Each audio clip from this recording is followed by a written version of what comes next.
En Colombia, desde el 2011, nos hemos comprometido a implementar una política de asistencia, atención y reparación de las víctimas del conflicto armado en nuestro país, reconociendo en esta vía un camino que nos permita transitar hacia la paz.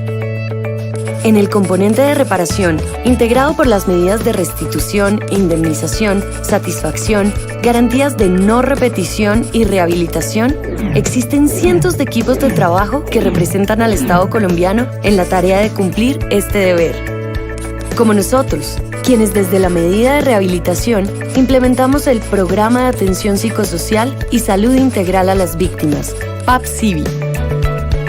Psicólogos, trabajadores sociales, sociólogos, antropólogos, promotores psicosociales y otros profesionales de la salud, trabajamos por mitigar el impacto y el daño a la integridad psicológica y moral, al proyecto de vida y a la vida en relación causados por el conflicto armado, por medio de procesos de atención psicosocial, individual, familiar y comunitaria.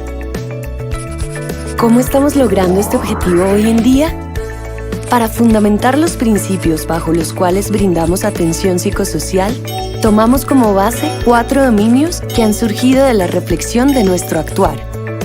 Primero nos preguntamos, ¿cómo entendemos a la población víctima que estamos atendiendo? Desde el dominio ontológico, concebimos al ser humano de manera integral, desde las dimensiones biológica, psicológica y social. Reconocemos que las personas que han sido víctimas del conflicto armado están en permanente interacción con otros y con su medio, con un marco sociopolítico e histórico que les permite transformar su propia realidad y sobreponerse al dolor y a la adversidad en la medida en que cuenten con recursos para afrontarlos. Y desde lo epistemológico, ¿desde qué enfoque de la ciencia sustentamos la atención psicosocial? Desde el dominio epistemológico, nos estamos situando en los paradigmas interpretativo y crítico.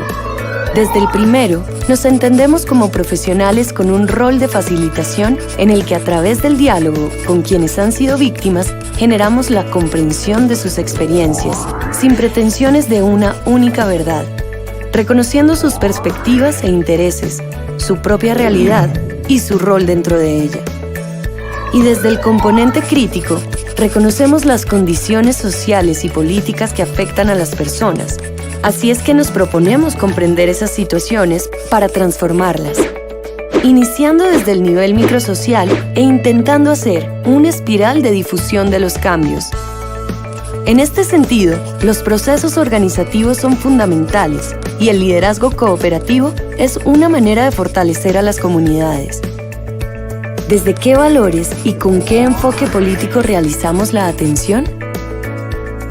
Comprometernos con el cambio social también nos lleva a pensar nuestro actuar desde una dimensión ético-política, en la que por una parte reconocemos que las víctimas han sido objeto de violaciones a sus derechos, que estos han ocurrido en medio de un conflicto y por ello merecen acciones que se dirijan a su restitución. Además, reconocemos y adoptamos unas actuaciones de respeto y consideración por el otro, como ser humano en su individualidad, particularidad, identidad y diversidad. ¿Cuál es el proceso que proponemos para realizar la atención psicosocial? Todo lo anterior sustenta y determina la forma en la que brindamos la atención psicosocial a la población víctima. Desde el dominio metodológico, lo que hacemos es privilegiar nuestra conexión como miembros del equipo psicosocial con las historias que cuentan las víctimas, teniendo en cuenta el lenguaje, sus usos y significados, lo simbólico y lo cultural, a través de 3 herramientas. Primero, las narrativas, que desde el lenguaje verbal y escrito buscan un acercamiento respetuoso que ubica a las personas como expertos de su vida y permiten comprender situaciones particulares.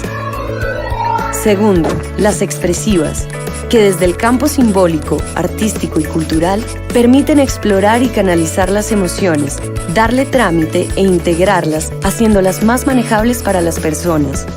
Y tercero, las performativas, que son técnicas que comprenden una forma de entender, expresar y transformar desde la propia voz, el cuerpo y experiencia a través de herramientas inspiradas en el sociodrama, psicodrama, el teatro del oprimido y otras técnicas activas. Esta estrategia de atención psicosocial y los dominios que la sustentan son nuestra guía de trabajo. Pero también es el resultado de una suma de experiencias y aprendizajes que por años hemos recopilado en los procesos de atención psicosocial, partiendo del reconocimiento de los recursos y potencialidades de la población que atendemos. Este lienzo se seguirá dibujando de acuerdo a los aprendizajes que sigamos sumando y cada uno de nosotros hará su aporte en una historia que se fundamente en la construcción de la paz con justicia social.